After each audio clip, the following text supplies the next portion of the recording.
Welcome back SST in Marathi by Suhas sir या आपल्या साध्या सोप्या यूट्यूब चॅनलमध्ये मी सुहास सर आपल्या सगळ्यांचं सहर्ष स्वागत करतो. याच्या आधीचे व्हिडिओज तुम्ही बघितलेले असतील अशी माझी अपेक्षा आहे, नसतील तर जाऊन बघा. आपण lesson wise video lesson wise playlist आपण केलेली आहे आणि खूप कमी टीचर्स असे असतील जे प्रत्येक मुद्दा शिकवत आहेत, अगदी पॉईंट टू पॉईंट आणि line to line word to word शिकवत आहेत. त्यापैकी मी एक आहे.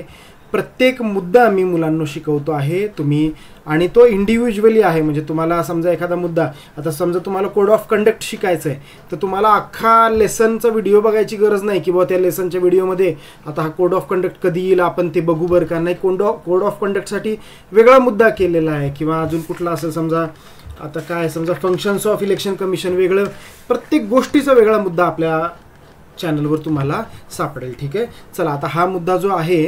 बरं, मला बरीच मुलं म्हणतात की सर तुम्ही काय फक्त इंग्लिश मिडियमला शिकवता का? अजिबात नाही, मी साध्या सोप्या मराठी भाषेतून शिकवतो.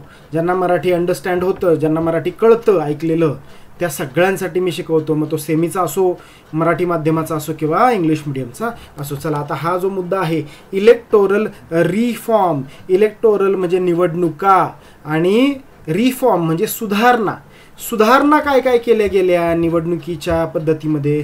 कुठली गोष्ट अशी आहे का की जी परफेक्ट असती आणि एकदा सुरुवात केली की त्याच्यामध्ये काही चुकाच होऊ शकत नाही? असं काही आहे का या जगामध्ये? असं काहीही नाही आहे. ठीक आहे, प्रत्येक गोष्ट जेव्हा आपण काम करायला घेतो हातामध्ये, त्याच्यानंतर आपल्याला एक गोष्टी लक्षात येतात. त्याच्यानंतर आपल्याला कळतं की अरे असं नको यार, चला ठीक आहे, या काही गोष्टी त्याच्यामुळंच तर अपडेट्स येतात बघा. व्हॉट्सॲप, इंस्टाग्राम, फेसबुकला जे अपडेट येतात, अपडेट ते काय असतं? ते रिफॉर्मच आहे ना त्या अपडेट, त्या सॉफ्टवेअरमधलं. अशा काय काय रिफॉर्म्स केल्या गेल्या आपण पटकन बघूयात. छोटाच मुद्दा आहे, काही फार मोठा मुद्दा नाही.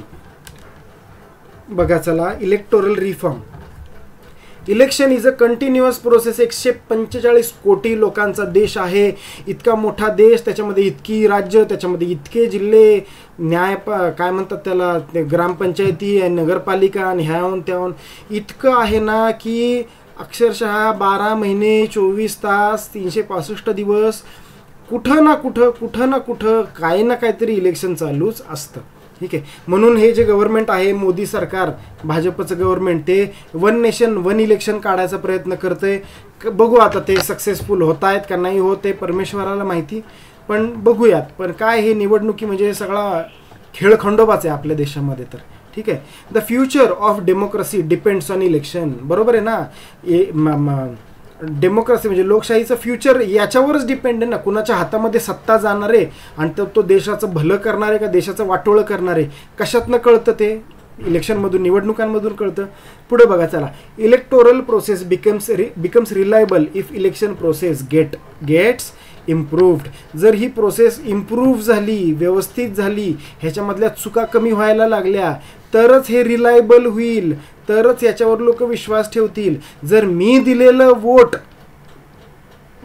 एक गोष्ट लक्षात ठेवा, जर तुम्ही एखाद्याला वोट दिलं, अमुक एका XYZ माणसाला तुम्ही वोट दिलं आणि तुमच्या मनात जर कॉन्फिडन्स नसेल की अरे हे वोट ह्यालाच गेलं असेल का रे, का दुसऱ्याला गेलं असेल, हा जिथं डोक्यामध्ये विचार आला तिथंच सगळं फेल गेलं. बरोबर आहे का?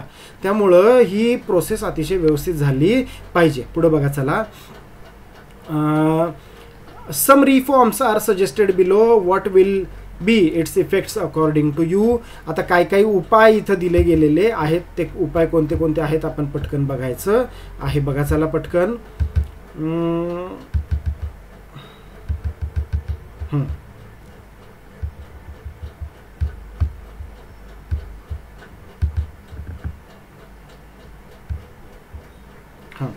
ठीक आहे, काय दिसतंय रे तुम्हाला? पहिला reform, to increase participation of women in politics, the political parties should give 50% candidature to women candidates and try to ensure that they get elected. महिलांचं प्रमाण खूप कमी आहे पॉलिटिक्समध्ये. आत्ता कुठं थोडंफार वाढलेलं आहे, थोडंफारच म्हणतोय मी, अजून काही महिलांचा तेवढा ॲक्टिव्हली सहभाग नसतो. कारण की आपल्या संस्कृतीमध्ये महिलांना दुय्यम स्थान दिलं गेलं, जुन्या काळातलं म्हणतोय, आजचं नाही म्हणत आहे मी. आणि त्यामुळं त्या मागं राहिलं आहे. याच्या आधी आपण हिस्ट्रीमध्ये पण खूप डिटेलमध्ये हे सगळं शिकलेलो आहे. तर जर पॉलिटिकल पार्ट्या ज्या आहेत महाराष्ट्रामध्ये, आता फॉर एक्झाम्पल महाराष्ट्रामध्ये एक पॉलिटिकल पार्टी आहे काँग्रेस, मोठी पॉलिटिकल पार्टी, किंवा भारतीय जनता पार्टी. आता महाराष्ट्रामध्ये विधानसभेचे किती जागा आहेत? 288, 288 जागा आहेत. आता 288 जागांवर आता ते युती आणि अलाइनमेंट वगैरे वगैरे वगैरे ती गणितं 1 मिनिटासाठी बाजूला ठेवू. आपण 1 मिनिटासाठी फक्त फॉर एक्झाम्पल एक उदाहरण म्हणून बघूयात की समजा फॉर एक्झाम्पल काँग्रेस किंवा भारतीय जनता पार्टी आहे आणि त्यांनी 288 जागांवर उमेदवार उभे केलेले आहेत. तर त्या 288 पैकी 50% म्हणजे 144 जागांवर त्यांनी फक्त महिलांनाच उभं केलं. तर ऑब्व्हियसली महिला जास्त निवडून येतील का नाही? बरोबर आहे का नाही? तर असं जर केलं तर महिलांचा सहभाग वाढेल. महिलांचा सहभाग वाढला तर समाजामध्ये एक चांगला रिफॉर्म व्हायला मदत होईल. सेकंड पॉईंट काय बघा, political parties should not give candidature to candidates having criminal background. गुन्हेगारांना, खुनी लोकांना, बलात्काऱ्यांना, आर्थिक फसवणूक केलेल्यांना तुम्ही हे देऊ नका, तिकीटच देऊ नका ना. पॉलिटिकल पार्ट्यांनी तिकीटच नाही दिलं पाहिजे पक्षांनी, बरोबर आहे. जर तिकीटच दिलं नाही तर ते लोक उभे राहू शकणार नाही. उभे राहू शकले नाही किंवा अपक्ष जरी उभे राहिले तरी ते निवडून येणार नाहीत, आणि निवडून नाही आले तर गुन्हेगारी कमी होईल, एकंदरीतच समाज सुधारेल. As simple as that. काय त्याच्यामध्ये रॉकेट सायन्स आहे का रे? कशासाठी हे सगळं शिकायला आहे मला हेच कळत नाही. हे सगळं खूप सिम्पल गोष्टी आहेत खरं. काय बघा, they should strictly follow the decision given by courts in this respect. आता बऱ्याच वेळा कोर्टाने एखाद्या माणसाला गुन्हेगार ठरवलं, जेलमध्ये टाकलं, तरी तो माणूस जेलमध्ये असतो, तरी तो मंत्री असतो, संत्री असतो, तरी तो माणूस आमदार खासदार असतो. बऱ्याचदा कोर्टाची ऑर्डर येते की ह्याला निलंबित करा, केलं जात नाही.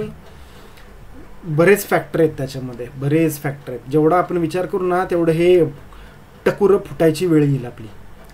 तिसरा मुद्दा काय बघा, चला, the government should take care of election expenses. इलेक्शनमध्ये पाण्यासारखा पैसा खर्च होतो, पाण्यासारखा पैसा, तोच शब्द तिथं योग्य. इतका पैसा खर्च होतो, वेड्यासारखा पैसा खर्च केला जातो. मग हा जर खर्च पॉलिटिकल पार्टीज, मग त्यांना फंड मिळतात, कोट्यावधींचे अब्जावधींचे फंड मिळतात. मग ते धुराळा आणि ते पैसे वाटणं, वस्तू वाटणं, कार्यकर्त्यांना पैसे देणं, पार्ट्या आणि त्या रॅल्या, सभा, काय त्याला सुमारच नाही, लिमिटच नाही राहिलेले, लिमिटच. मग हा जर खर्च इलेक्शन कमिशननी केला, म्हणजे निवडणूक किंवा गव्हर्नमेंटनं हा जर खर्च केला, इथं काय लिहिलं, गव्हर्नमेंट लिहिलेलं आहे, हा जर खर्च केला तर काय होईल बरं? मग ते एका लिमिटमध्येच खर्च करतील ना.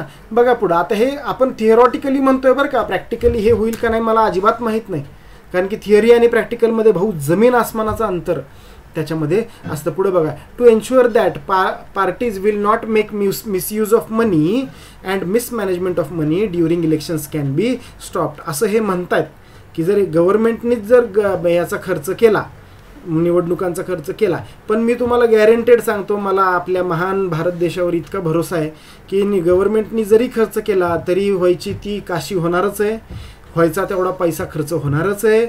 जे गुन्हेगारी आहे जेवढी का त्याच्यामध्ये जो पाण्यासारखा पैसा खर्च केला जातो त्याच्यामध्ये काहीही बदल होणार नाही, तेवढी गॅरंटीच आहे आपल्याला आपल्या देशाबद्दल. दुर्दैव आहे हे बोलताना, काही मला काही आनंद होत नाही, पण आता दिस इज हाऊ इट इज, करता काय त्याला. पुढचा मुद्दा बघा, लास्ट मुद्दा आहे इथं, हे दिसतं का तुम्हाला, representation of the people's act should be amended. आता हा एक महत्त्वाचा मुद्दा बरं का. लोकप्रतिनिधित्वाचा कायदा त्याला म्हणतात, पीपल्स ॲक्ट, लोकप्रतिनिधित्वाचा कायदा एक आहे तो, त्याच्यावर आपण कधीतरी डिटेलमध्ये बोलू. त्याच्यामध्ये शुड बी अमेंडेड किंवा अमेंडमेंट हा शब्द तुम्ही कधी ऐकलाय का? Amendment, 73rd amendment, 74th amendment म्हणजे काय असतं, बदल असतो, म्हणजे कायद्यामध्ये सुद्धा बदल करता येतो. असं नाही की 1950मध्ये डॉक्टर बाबासाहेब आंबेडकरांनी जे कायदे बनवले ते अनंत काळासाठी, असं काही नाही आहे. जशी जशी गरज पडेल तशी त्याच्यामध्ये बदल केले जातात, जुने कायदे रद्द केले जातात, नवीन कायदे आणले जातात. गव्हर्नमेंट त्याच्यासाठीच असतं, लोकसभा, राज्यसभा, राष्ट्रपती त्याच्यासाठीच असतात. ठीक आहे, चला. Amended so that candidates having criminal background would not be able to participate. जर तसं केलं तर हे जे गुन्हेगारी पार्श्वभूमीचे लोक आहेत त्यांना पार्टिसिपेटच करता येणार नाही. पण असं प्रॅक्टिकली किती होईल मला माहिती नाही. ठीक आहे, let's hope for the best. आशा तर करू की काहीतरी होईल, बघू काय व्हायचं तेव्हा होईल. किंवा मग आजपर्यंत करताना तुम्हाला माहिती का मुलांनो, हे सगळं तुम्हाला का शिकवलं जातं तुम्हाला माहिती आहे का रे? कारण की तुम्ही या देशाचं भविष्य आहात, तुम्ही या राज्याचं, या देशाचं, या जगाचं भविष्य आहात. आजपर्यंत ज्या माणसांना जमलं नाही काही सुधारवायला, काही बदलायला, त्यांना नाही जमलं चला जाऊ दे, झालं गेलं, गंगेला मिळालं. तुम्ही तर काही करू शकता. तुम्हाला या गोष्टीच्या या चुका मी पॉईंट आउट करून देतोय, किंवा तुमचे टीचर्स किंवा तुमचे आईबाप जे तुमच्या या सगळ्या चुका तुम्हाला पॉईंट आउट करून देत असतील, हे कशासाठी की तुम्ही याच्यावर काहीतरी सोल्युशन काढा.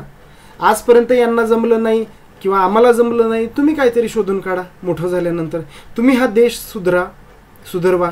राईट, ह्याच्यासाठीच आहे हे एज्युकेशन. कशासाठी आहे? याच गोष्टीसाठी. अल्टिमेटली आपल्याला काय करायचं आहे? आपल्याला एक चांगलं आयुष्य जगायचं आहे आणि आपल्याला एका चांगल्या समाजामध्ये राहायचं आहे. त्याच्या पलीकडं काय करायचं? असं काय आपल्याला वेगळं करून जाणार आहे आपण आयुष्यामध्ये? काय पटतंय का नाही? हां, ठीक आहे, चला. रिफॉर्म्स इलेक्टोरल प्रोसेसमध्ये काय होते ते कळले तुम्हाला.